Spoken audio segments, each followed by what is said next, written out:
What's up guys, welcome back to the channel and welcome back to episode 7 of 2-Minute BMX Tech Mondays, where we talk about everything BMX tech related. But today we're going to be talking about BMX forks and specifically the offset. Now we'll explain what that means and how it affects your riding, but towards the end of the video you'll realize that none of this actually really matters, but I wanted to explain to you how it could affect your riding anyways. Okay, so I want to apologize that I'm using some really old forks as a demonstration.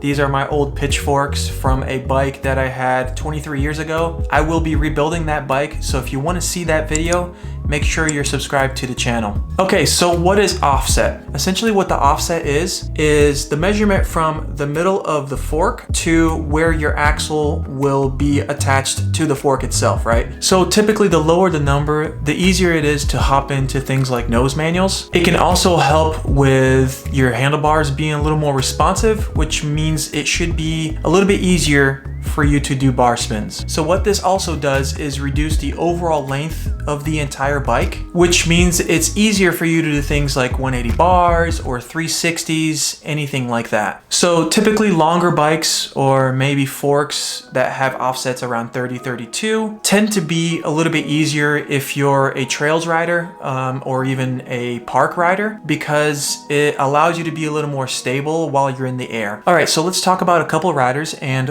what they use today, and I'm hoping that this gives you a better understanding of how it works for these guys and then why it kind of doesn't matter. So let's talk about Chad Kerley. So Chad Kerley rides a 24mm offset on his bike. Chad Kerley is one of those guys that are, you know, fairly well known for doing nose manuals, and his forks are 24mm offset. But then you have the complete opposite spectrum with Enarson. He rides a 32mm, right? And the guy tends to do pretty large things. You know, he still obviously knows how to bar spin and all that stuff. You know, he does do really big things. So, you know, the 32mm seems to work for him. But then here's the crazy thing, right? Courage Adams, arguably the best nose manual guy on the planet, rides a 30mm fork. So when you think about Chad at 24, makes sense, right? Pretty tech, does some big things, but you know, he's known for doing some fairly tech stuff, especially with nose manuals to bars and stuff like that.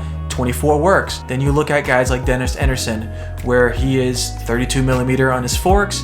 He does crazy big things and he needs the stability, so it works great for him. But then you got Courage Adams, right? Courage, he rides a 30mm fork. I don't understand, but it just works for him, right? It's what he really likes. So ultimately, it doesn't matter. It's just how the bike feels for you. You know, a general guideline is the lower the number, easier for nose manuals, the higher the number, easier for stability in the air. But, you know, again, it just find something that works for you and you can make it work. Courage rides a really long bike with a 30mm offset. I don't know.